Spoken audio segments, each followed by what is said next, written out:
Bien amigos, bienvenidos a Entre Líneas, un espacio plural, abierto, participativo, donde compartimos con ustedes cada semana temas de mucho interés.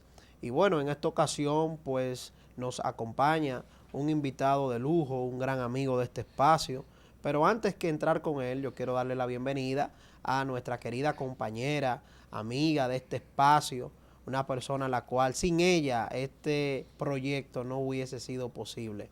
Aquí está mi querida Wilda González. Buenas tardes, Heiser. Buenas tardes, diputado. Gracias por la sintonía. Como siempre, entre líneas.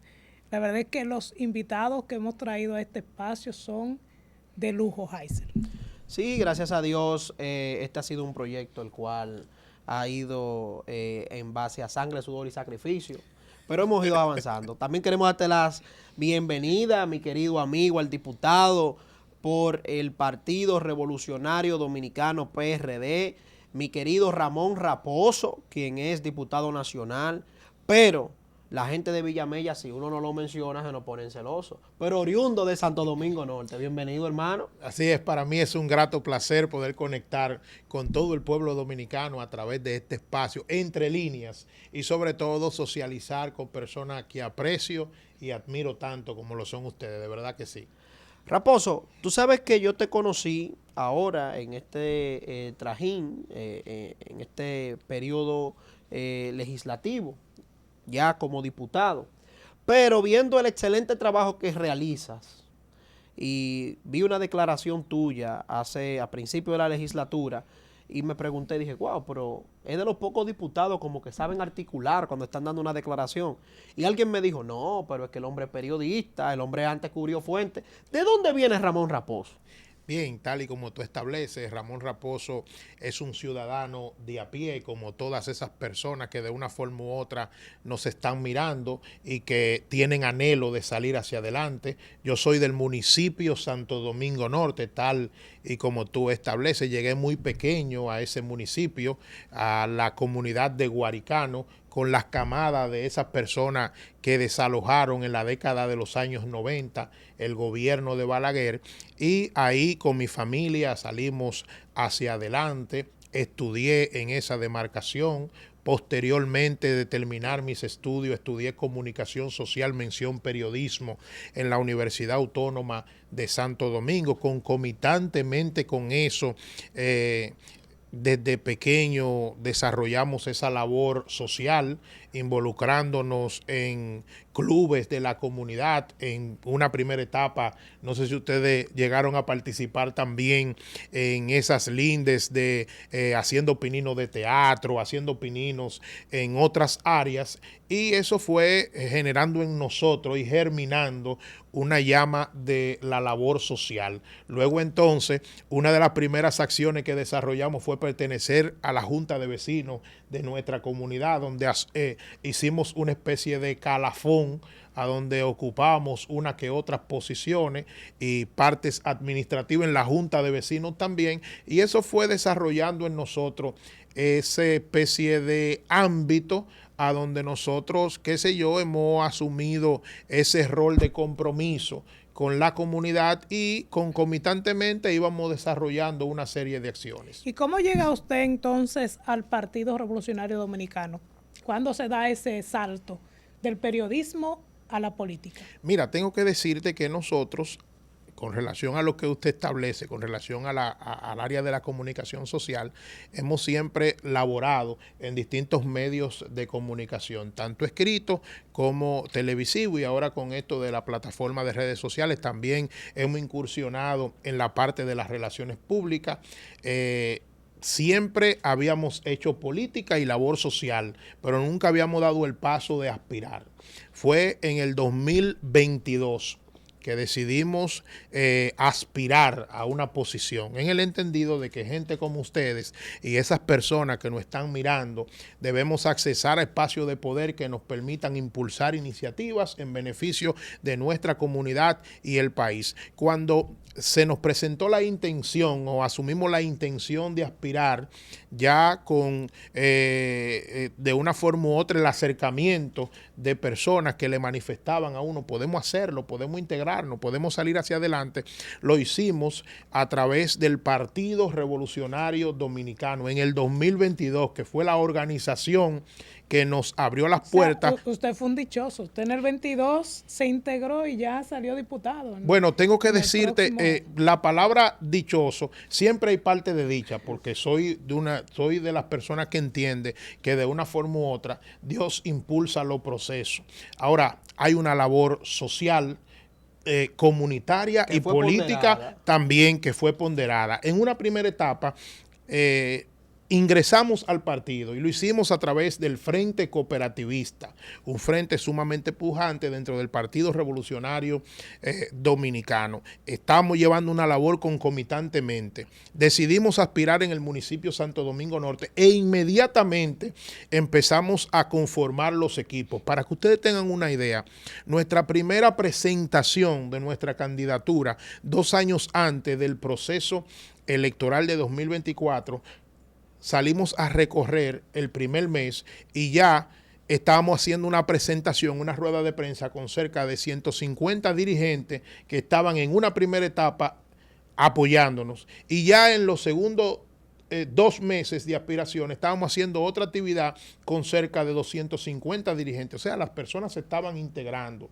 En un momento determinado, el partido se acercó a nosotros y nos manifestó que por la labor que estábamos desempeñando a través del Frente Cooperativista a nivel nacional y también en el municipio Santo Domingo Norte, era más conveniente llevarnos como candidato a diputado nacional para integrar todo el sector cooperativista a nivel nacional y acompañar al ingeniero Miguel Vargas Maldonado a las distintas demarcaciones del país y acompañar incluso a los candidatos de las distintas áreas. Inmediatamente el partido nos hizo la sugerencia. Nosotros entendíamos que no sabíamos que no era pertinente salir de nuestro municipio porque estábamos echando la batalla, pero el que pertenece a una organización política sabe en un momento determinado que a veces no se hace lo que se quiere, sino lo que conviene a la integración del proceso. Y en ese momento asumimos la candidatura a diputado nacional. Para los que creemos en Dios, todo obra para bien. Claro. Nos hicimos diputados y tengo que decirle que hemos asumido este rol con mucha responsabilidad y sobre todo entendiendo que es un rol que estamos jugando y que bien lo podría desempeñar usted porque reúne todas las condiciones, lo podría desempeñar usted porque reúne todas las condiciones y todos esos ciudadanos que nos están mirando, y hemos asumido este rol con mucha responsabilidad, de verdad que sí. Raposo,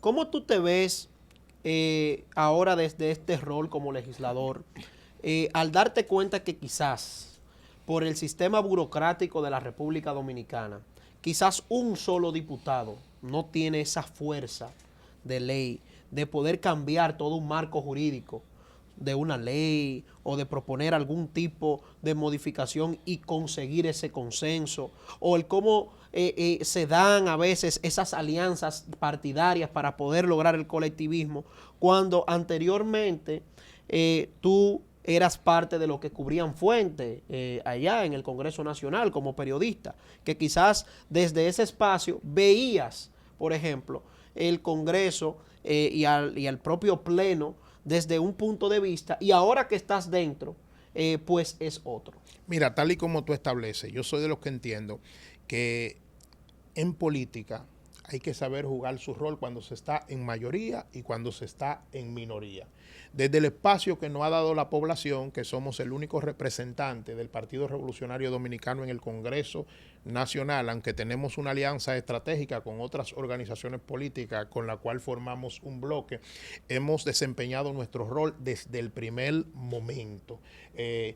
Un rol crítico, haciendo propuestas, jugando desempeñando nuestra función de oposición, pero haciendo propuestas constructivas, no hacer oposición por hacer oposición, y sobre todo constituyéndonos en una voz y dándole a entender a la población que de una forma u otra estamos actuando del lado de ellos, independientemente de quizá la minoría que seamos. Hay que saber jugar su rol en el momento a donde está. Cuando tenemos que aportar y apoyar alguna propuesta de los diputados oficialistas que beneficia a la ciudadanía, también la apoyamos. Cuando tenemos que unificarnos como oposición, también lo hacemos. Y tengo que decirle que hay momentos incluso que presentamos iniciativas que por lo trascendente de la misma hemos tenido a todos los partidos de oposición alrededor de nosotros. O sea, que se da esa mancuerna a lo interno del Congreso Nacional.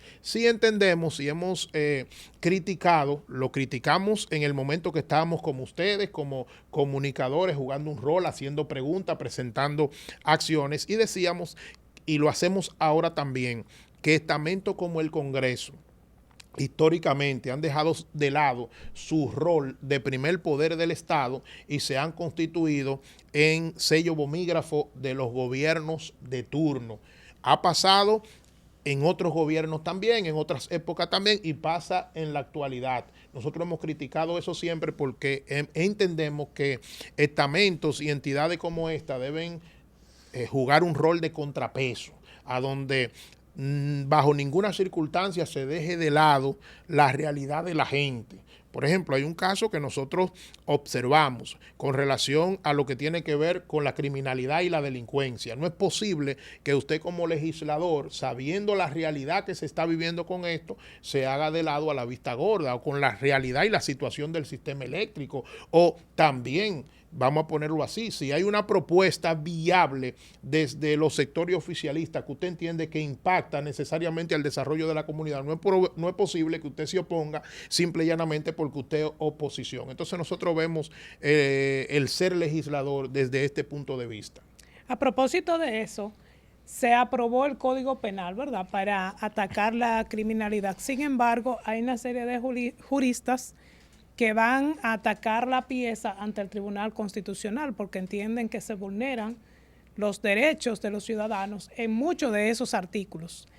Un código penal demandado por la población que tuvo muchísimo tiempo en el Congreso por el tema de las 3 causales, entonces se saca una pieza que al parecer no ha sido de todo favorable para nosotros los ciudadanos. Mire, usted sabe que este Código Penal, que yo siempre manifesté, y estoy de acuerdo con ustedes, que la sociedad dominicana necesita un código adaptado a los nuevos tiempos.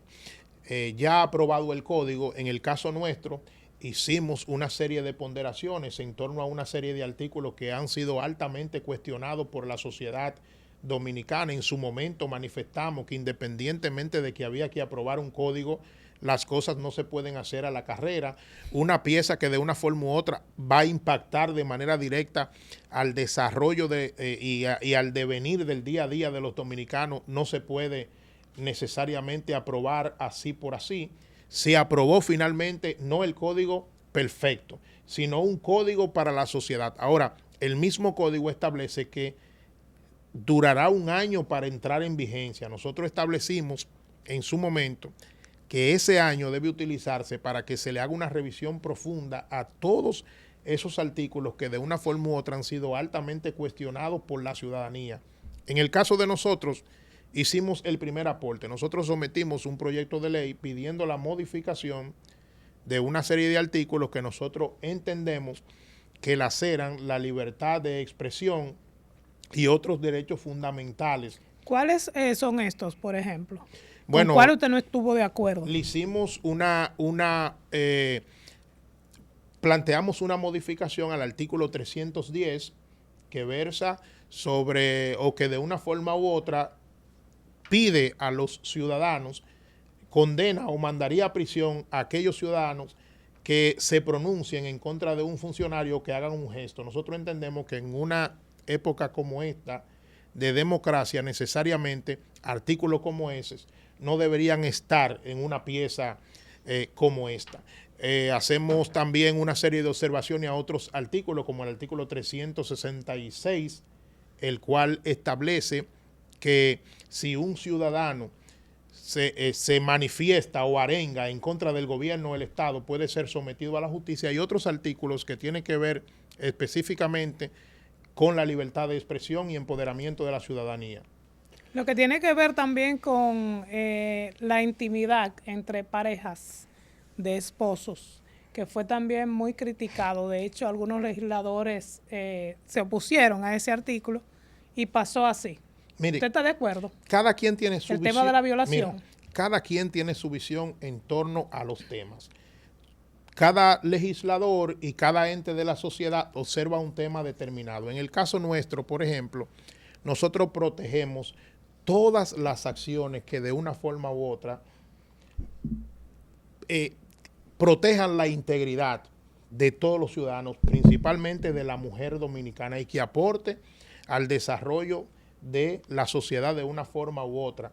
Ahora bien, yo entiendo, con relación a lo que usted establece, que necesariamente cada uno de los artículos, yo le planteé algunos, mire el que usted me plantea, hay que revisarlo de manera profunda. Y si no le aporta al desarrollo de la sociedad y al beneficio de la gente, al beneficio de la familia, que si de una forma u otra tenga que modificarse y adaptarse, que se haga.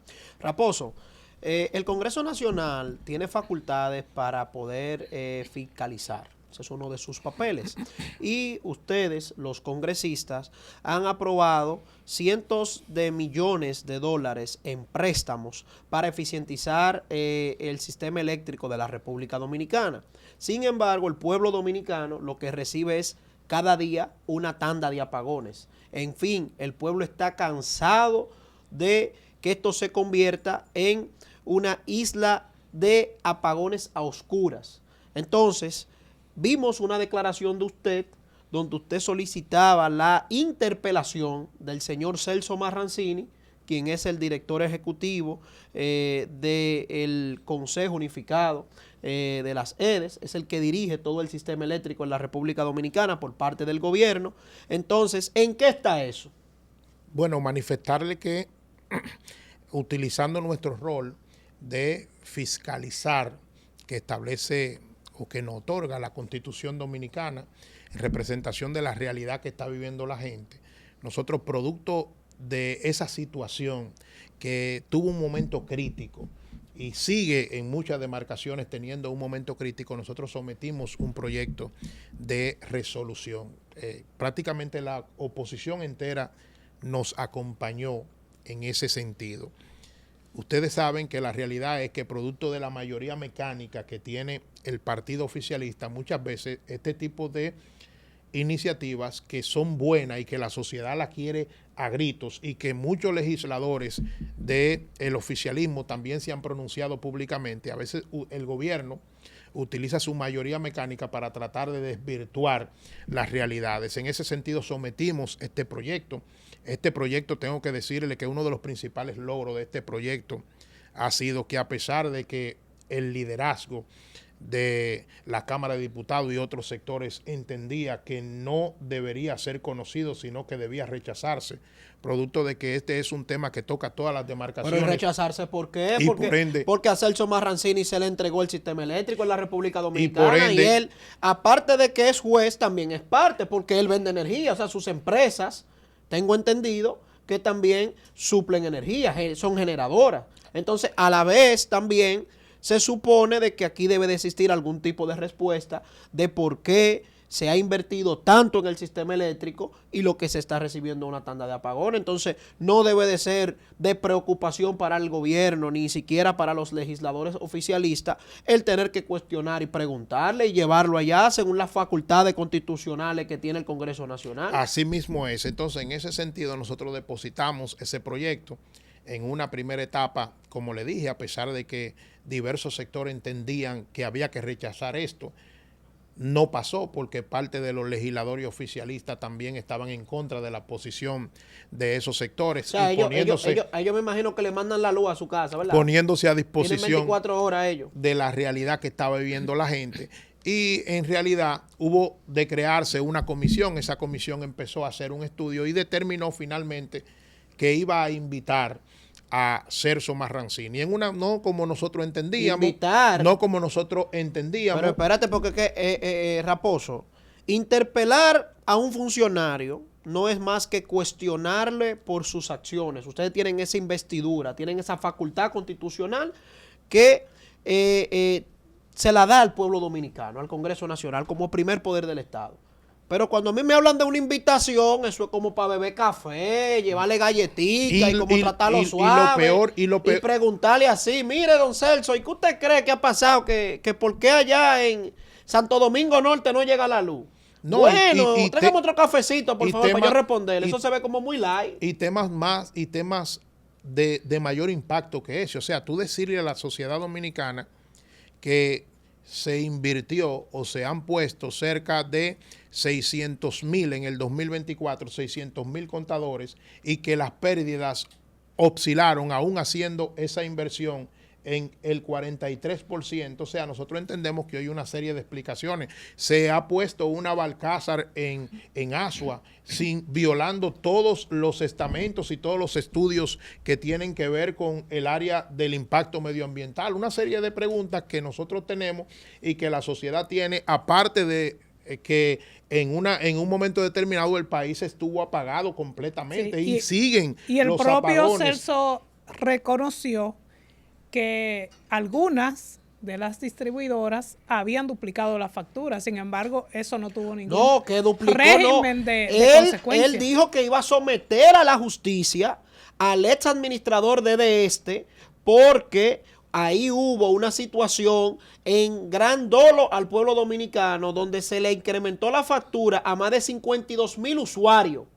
Sí. De este. O sea, gente que no recibía el servicio eléctrico en su medida, sin embargo la factura le estaban llegando más cara. Él dijo eso, que él encontró esa situación. No lo hemos visto en nada. Sí, él tiene que responder por todo eso, porque Celso Marrancini es el presidente del Consejo Unificado de las empresas distribuidoras de electricidad. No, y tengo que decirte que... Y tiene el poder absoluto, porque él es el que designa a todos esos gerentes generales de norte, de sur y de este. Y tengo que decirte que en los cuestionamientos que se le ha hecho públicamente a Celso Marrancini, él ha manifestado públicamente que estaría en disposición de ir al Congreso. Ahora, nosotros lo que nos llama la atención es el hecho de ver cómo una entidad que está llamada a fiscalizar y a darle respuesta a la sociedad dominicana, entonces, para este tipo de cosas. Pero creo que ha logrado su objetivo de una forma u otra, porque el hecho de que en una primera etapa se quisiera rechazar y luego haya tenido que llegar hasta este punto, yo creo que son pasos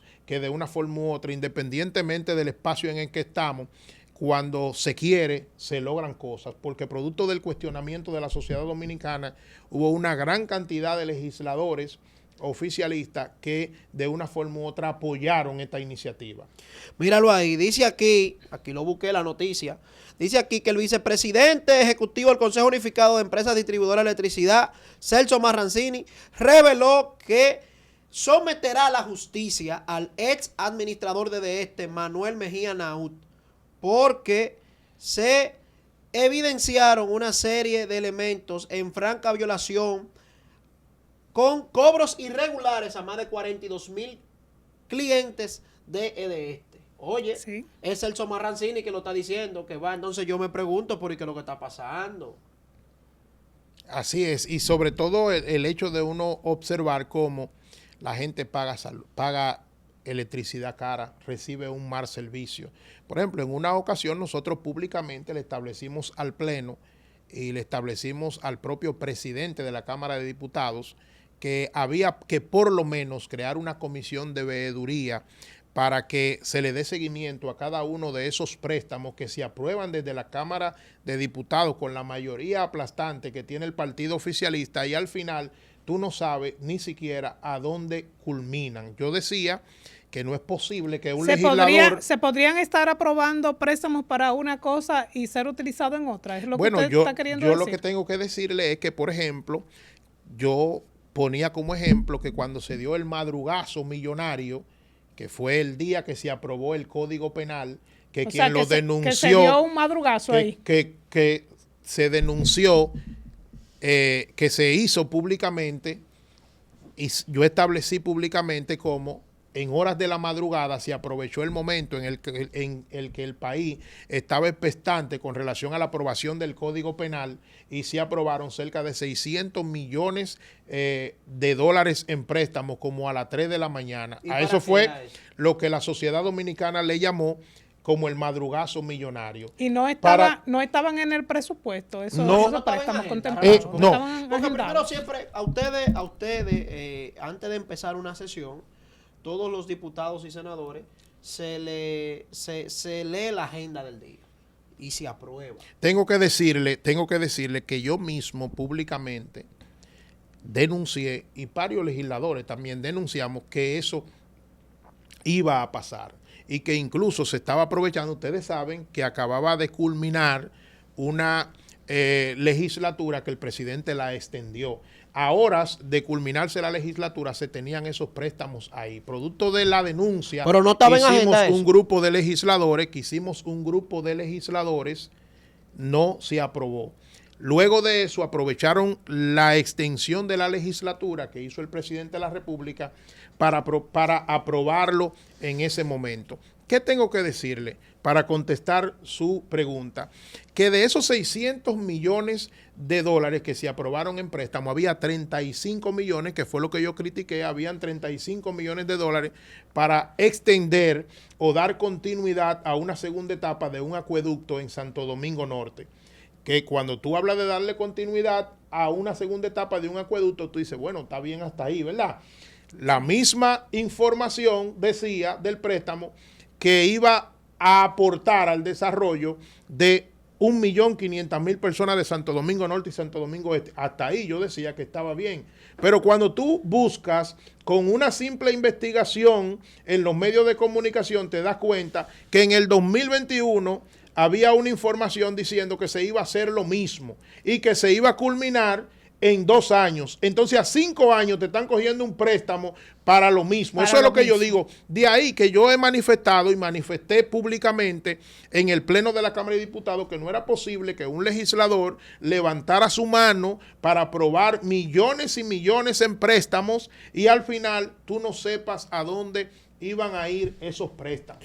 Eso es lo que criticamos, porque ni siquiera criticamos el hecho de tomar un préstamo, porque si es para hacer una inversión determinada en favor de la gente, no hay problema, ¿verdad? Porque los préstamos se han tomado siempre. Claro. ¿Qué criticamos? Que se haya tomado en estos 5 años cerca de 60.000 millones de pesos en préstamos y el propio gobierno reconozca a través de investigaciones que ha publicado que la inversión pública en proyectos y obras destinadas a impactar de manera directa en el desarrollo de la gente ha bajado en este año cerca de un 82% si se compara con el año 2024. Parte de estos préstamos, dijo el presidente, cuando lo cuestionaron, que era para pagar deuda vieja. O sea, que él no estaba tomando préstamos en beneficio de su gestión, sino que eran préstamos para pagar intereses. Bueno, mira, yo no quiero entrar, y en esa forma me he pronunciado cada vez que me hacen esta pregunta, en dime y direte en política, de que tú hiciste, de que tú no hiciste, porque los datos están ahí. O sea, el hecho de tú observar que se ha tomado de manera constante una escalada de préstamos y al final la gente no ve lo que se está haciendo, al final la gente no observa que se está impactando de manera directa en el desarrollo de los pueblos, eso es lo que se cuestiona, es que se eficientice el gasto. Por ejemplo, yo soy del municipio Santo Domingo Norte.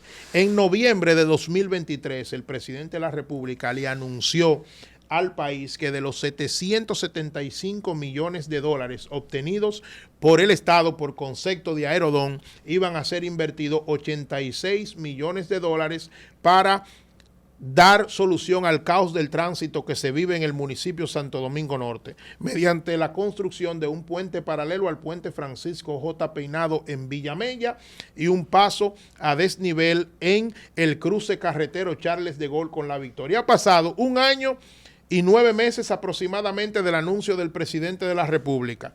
El propio gobierno reconoce que ha gastado el 99.3% del dinero obtenido por Aerodón y hasta el momento no se ha dado inicio a ninguna de las obras prometidas por el presidente de la República en Santo Domingo Norte. Pero espérate, Raposo, porque aquí es donde vienen y se da el tema.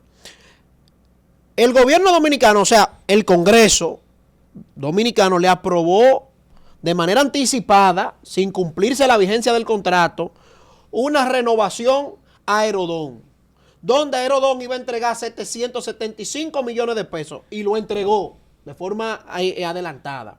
De esos 775 millones de dólares se contemplaban una serie de obras que son las que tú mencionas, pero también ahí se estaba hablando de otro puente ahí en el río Sama. Se hablaba, por ejemplo, del asfaltado de La Caleta. Se hablaban de un sinnúmero de obras, pero el propio gobierno dominicano en el sistema de gestión integrado de gestión financiera dice que el 99% de estos fondos se agotaron y las obras no se hicieron. Bueno, pero entonces el Congreso tiene que interpelar el Congreso tiene que cuestionar.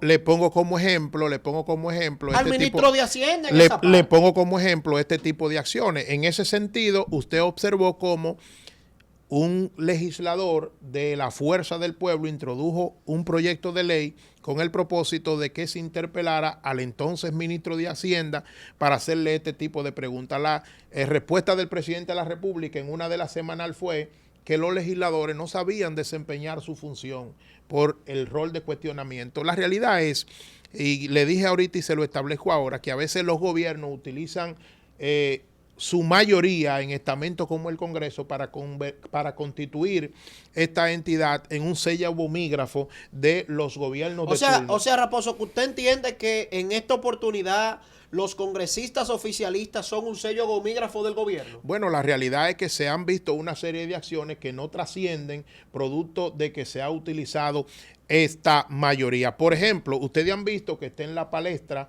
un legislador del Partido Revolucionario Moderno que públicamente denunció una serie de atropelías que se están haciendo desde la Policía Nacional. Tengo que decirle que hace un tiempo un grupo de legisladores sometimos un proyecto de interpelación a donde nosotros queríamos llamar a la ministra de Interior y Policía y al jefe de la policía para que nos explique cuáles son las acciones que se están haciendo y políticas públicas más allá que las acciones tradicionales que ejerce la policía de los intercambios de disparos para enfrentar la situación de la delincuencia que vive el país. Al final, este proyecto de interpelación fue engavetado. ¿Por qué? Porque el partido oficialista tiene 145 legisladores. Cuando tú hablas tras bastidores, todos esos legisladores te dicen que están padeciendo la misma realidad, pero muchas veces cuando le bajan una línea desde arriba, al final, a la hora de votar, votan totalmente contrario a la realidad que está viviendo la gente. O sea, Raposo, tú no estás diciendo aquí a nosotros, en buen dominicano, de que la mayoría de los diputados del PRM tras bastidores coinciden con el discurso de la oposición del alto índice de la delincuencia, que hay que interpelar, por ejemplo, a esos funcionarios, pero cuando están en el hemiciclo le bajan una línea y entonces ellos se tragan sus palabras y levantan la mano para obedecer el lineamiento del partido? Bueno, la realidad es que ustedes han visto públicamente las últimas manifestaciones de muchos legisladores oficialistas estableciendo que la situación que tiene que ver con la inseguridad ciudadana se le está yendo de la mano al gobierno dominicano. Precisamente ayer vimos un colega suyo, el amigo de Santiago, Robinson de la Cruz, creo que es, o Robinson Cruz, no sé bien su apellido, pero que mencionó de que era un caso aislado cuando le hablaban del tema del incremento de la delincuencia, con lo sucedido allí en Santiago. Él dijo que era un caso aislado, que la delincuencia está controlada, de que todo está normalizado. ¿Usted cree que eso es verdad? Bueno, cada quien tiene su visión de los temas, porque yo vi a otro diputado oficialista de Peravia manifestando la realidad que se está dando en sus comunidades. Eso y el MAR accionar, le retiraron la seguridad. Y el MAR accionar. Le retiraron la seguridad por él. El muchachito, se llama Luis y el MAR accionar de la Policía Nacional. Yo sí tengo que decirle, miren, yo he caminado y camino de manera constante cerca de 400 barrios y urbanizaciones que tiene el municipio Santo Domingo Norte y camino otras demarcaciones del país. Y lo que se está viviendo con relación al auge de la delincuencia en cada una de las demarcaciones es crítico.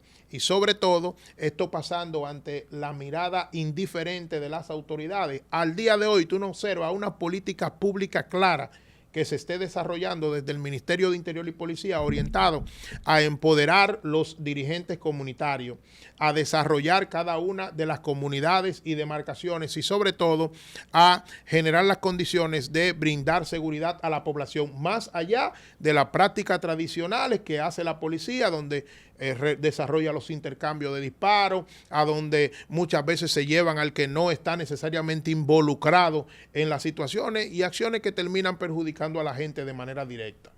Vimos, comentaba yo fuera de cámara, ¿verdad?, que vimos un avión que vino con más de 100 dominicanos deportados de Estados Unidos por diferentes delitos. Se tiene un registro aquí que están haciendo esos dominicanos una vez llegan al país. ¿Podrían ellos estar involucrados en esos actos delictivos que a veces no sabemos de dónde vienen? Bueno, yo no puedo decir eso. Conozco muchas personas que de una forma u otra han llegado al país. Hay que ver en profundidad porque parte de esas personas que vienen deportadas a veces son por infracciones que leves, no necesariamente tienen que ver con la comisión de delito. Ahora, ¿qué yo critico? El hecho de que no se tenga aquí un registro tal y como usted establece o que nosotros lo conozcamos de manera organizada, viendo cuál es el nivel de reincidencia de las personas que de una forma u otra vienen deportados de otros países, viendo de dónde está saliendo ese auge del crimen organizado que está azotando a nuestro país. Señores, nosotros que vivimos en esas demarcaciones, yo veo casos que aterrorizan. Aquí se está desapareciendo la gente y todo el mundo se queda igual. Ya eso se ha convertido en algo común, el hecho de que se desaparezca una gente en un país a donde hay cámaras por todos lados. Atado en un río, claro, en una rigola. Eso una es persona. El que aparece. Aquí hay personas que han desaparecido y uno no se da cuenta nunca dónde están. O sea, pero yo creo que debe llamar la atención a las autoridades, de verdad que sí. Las cifras que están dando todos los lunes, luego de la reunión en Palacio Nacional, de que está bajando la delincuencia y la criminalidad. Entonces, bueno, yo entiendo y lo denunciaba el día pasado, son cifras de relaciones públicas, porque la percepción que está viviendo la gente es totalmente diferente. Cada vez que tú caminas a esos barrios, tú ves la realidad que vive la gente, a donde constantemente hay un apagón, incrementando la situación de la delincuencia. En las redes sociales tú observas de mi demarcación, vuelvo y les reitero, cómo personas son ultrajadas y le quitan sus pertenencias y uno lo ve a través de las redes sociales y no se observa, vuelvo y les reitero, políticas públicas claras y acciones desde el Ministerio de Interior y Policía. Por ejemplo, en las acciones que yo desarrollo como legislador, hay algo que yo hago. Yo, desde mi oficina legislativa, desarrollamos una mesa de trabajo con dirigentes comunitarios. ¿Por qué? Porque nosotros entendemos que ningún programa que tú hagas trancado en un cuartico puede dar resultado, porque el comunitario es que conoce la realidad de los barrios. Mientras el gobierno central y el gobierno local trabajan hasta las 4 de la tarde, el dirigente comunitario trabaja las 24 horas del día. Mientras el gobierno central y el gobierno local llegan hasta la esquina del callejón, el dirigente comunitario trasciende lo que es el callejón y llega hasta el fondo del callejón. Los policías también trabajan 24 horas, el patrullaje está 24 horas. Bueno, yo tengo que decirle que yo he observado zonas desiertas. Si tú no, porque no es un asunto simplemente de patrullaje y de policía, si tú no creas una mancuerna y creas un ambiente en esas demarcaciones de llevar oportunidades a esos barrios, de integrarte con la comunidad, de empoderar a los dirigentes comunitarios, de ver las realidades de cada una de las comunidades, porque todas las comunidades son diferentes. Miren, yo que camino los barrios de mi demarcación, me he podido dar cuenta que hay comunidades que están una al lado de otra que actúan totalmente diferentes y la realidad de cada una de las comunidades son diferentes. Mientras a una le falta el asfalto, a otra la principal debilidad de ellos es que no tienen una escuela de Infotec, por mencionarle un caso. Entonces Raposo, cada comunidad tiene su realidad. Raposo, según tu evaluación como diputado al Congreso Nacional, ¿cómo puedes tú catalogar las acciones del gobierno? ¿En qué está fallando y en qué tú entiendes que el gobierno está haciendo lo correcto? Bueno, yo entiendo que una de las principales debilidades que tiene este gobierno es que no ha podido conectar el crecimiento macroeconómico con el desarrollo de la gente, en primer lugar. En segundo lugar, no ha podido presentarle a la sociedad dominicana ni llevar y hacer en términos materiales, lograr el cambio que le prometió a la sociedad dominicana. Una bandera que en un momento determinado enarboló, pero a través del tiempo se le ha ido cayendo, es el combate a la corrupción. Ustedes han visto el hecho de decir que la propia representante de la Comisión de Ética e Integridad Gubernamental te dice que ha llevado 57 casos de corrupción a la Procuraduría General de la República y al final la sociedad no ha visto una respuesta determinada, te da a entender que hay debilidades en el gobierno. ¿Y las fortalezas? Sociedad ha visto las realidades. Con relación a la fortaleza, el gobierno paga mucho dinero en publicidad para proyectar su fortaleza. Yo creo que el propio gobierno es que tiene que hacer sus relaciones públicas en torno a qué actitud de fortaleza hay. ¿Por qué? Porque honestamente yo no veo fortaleza. Si tú te vas al término de infraestructura, tú has visto que las obras que ha continuado, tiene 5 años y no ha podido aterrizarla. Ahí tenemos la situación de los metros, ahí tenemos la realidad que vive en cada una de las demarcaciones. Tú no puedes enumerar una obra de importancia que ha hecho el gobierno de infraestructura. El monorriel de Santiago, el teleférico de Santiago, de la sociedad, por ejemplo. En beneficio de la sociedad dominicana. En el caso de ese tipo de obra hemos visto que se ha pasado 5 años patinando y repatinando y al final hay cosas que no ha podido ni siquiera aterrizarla. Raposo, hay quienes entienden de que no hay posibilidad de que la oposición pueda llegar al gobierno sin una alianza. Entienden que debe de existir una alianza de la Fuerza del Pueblo, del PLD, del PRD y todas las fuerzas opositoras. ¿Estás tú en sintonía con esto o entiendes tú de que cada organización política tiene la posibilidad de poder estructurar un proyecto que pueda generar esa esperanza del pueblo dominicano y ganarle al PRM en el año 2028? Bueno, yo soy de los que creo que la oposición política debe poner los oídos en el corazón del pueblo, ver la realidad. En un momento determinado en el 2024, la sociedad le pedía a la oposición política una unificación total, no se dio y ustedes vieron lo que sucedió. Si tú analizas los países de América Latina, en todos aquellos países, aún el gobierno siendo malo, si la oposición está dividida, el gobierno malo se queda. Entonces yo soy de los que entiendo que se debe de poner intereses en cada una de las organizaciones políticas, ver en realidad qué es lo que quiere la gente y actuar sobre la base de esa realidad, no obedeciendo a intereses particulares. El tema es que cada uno de los partidos de oposición tiene miedo a desaparecer si apoya a uno de ellos para ir a las elecciones con un frente. Entiendo yo desde mi punto de vista. Bueno, es así la realidad. Bueno, lo que pasa es que si no se crea una mancuerna y una expectativa de oposición, la tendencia de muchos de esos partidos también es a desaparecer. O sea que como quiera estarían condenados prácticamente a la desaparición. No. La mayoría no de estoy los diciendo partidos de oposición. No estoy diciendo que están condenados a la desaparición. Estoy respondiendo partiendo de su pregunta. Yo no creo que vayan a desaparecer. Yo lo que creo que cada partido debe seguir haciendo su trabajo y sobre todo al final generar las condiciones de entender la realidad que quiere la gente. Si la coyuntura política determina que la forma de accesar al poder y cambiar la realidad que está viviendo la gente de inconformidad es unificado, hay que hacerlo. Manifestaba y le decía con relación a lo que usted dice, aún solo usted ha visto la tendencia de muchas organizaciones políticas. Yo creo que el 2024 orientó y determinó lo que se podía lograr. En muchas demarcaciones a donde fueron las organizaciones políticas separadas, se pudo dar cuenta que si hubiesen ido unidas, se hubiese generado unos niveles de expectativas que hubiesen sacado más votos. En muchos lugares fueron separados y se vio que la expectativa de la gente fue tan poca que al final terminó arrojando al abismo a muchas organizaciones políticas. Entonces nosotros entendemos que no se puede en un proceso electoral partir de intereses particulares.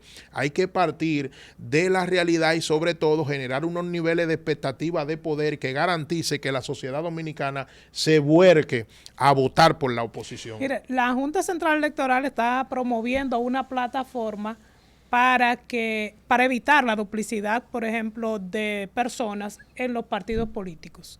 Hay personas que están inscritas en más de una organización política y la Junta Central Electoral en estos momentos está promoviendo eso. ¿Estaría usted de acuerdo con esta plataforma? Claro que sí, claro que sí. Aquí lamentablemente están abultados los padrones, por ejemplo, de los partidos. No es que la gente pertenece a 2 y 3 partidos políticos, es que a veces tú estás inscrito en un partido político y tú ni cuenta te das por los mecanismos tradicionales que se utilizan. A veces un dirigente determinado en una demarcación tiene que integrar y armar un padrón y lo arma muchas veces hasta sin la gente estar ahí. Y eso de que se sanee, ¿verdad?, cada una de las organizaciones, eso necesariamente hay que hacerlo. Aquí vimos como el PRM dijo que tenía un padrón como de 2 millones de personas y salió hasta inscrito el propio Leonel Fernández y el propio Danilo Medina. O sea, eso yo estoy de lo que entiendo que adecentaría el sistema de partidos. Bueno, finalmente ya, mi querido Raposo, quiero que despidamos esta interesantísima entrevista, tú anunciándole a ese pueblo y esa audiencia que nos ve con qué venimos en estos próximos periodos legislativos en los cuales tenemos la oportunidad de continuar contando con esa voz aguerrida, esa voz firme, esa voz que no se queda callada en el Congreso Nacional. Recientemente vimos que compartiste tu memoria legislativa con relación al trabajo que has hecho durante este primer año de gestión.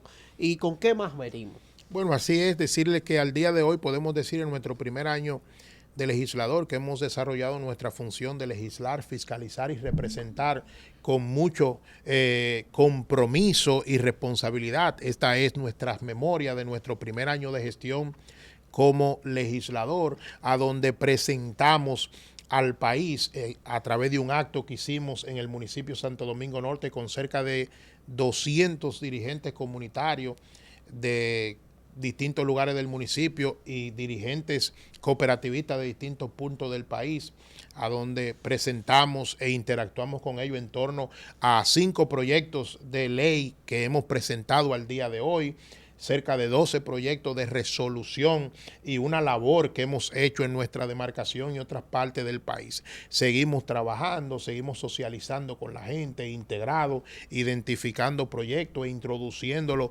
ante el Congreso Nacional. Ya el propio proceso electoral dirá cuál es el rol que nosotros vamos a desempeñar de cara a lo que quiere la gente y a lo que entendemos nosotros que puede ser viable también. Bueno, es excelente. Nada, desearte, hermano, muchos éxitos. Decirte que este espacio es un espacio que está a tu disposición para que a través de esta plataforma pues puedas comunicar y puedas difundir cada uno de esos proyectos de ley, pero sobre todo también para que desde aquí pues puedas continuar esa gran labor de legislar, de fiscalizar y de representar, en este caso, a todo un país, porque eres diputado nacional, pero también a tu amado municipio que te vio nacer, que te vio crecer y que te ha visto desarrollarte. Decirle a la gente de que compartan esta entrevista, que será subida también a nuestro canal de YouTube, y también que, bueno, que den like, que no sean mezquinos y que se suscriban, ¿verdad? Raposo. Y nada, hasta la próxima.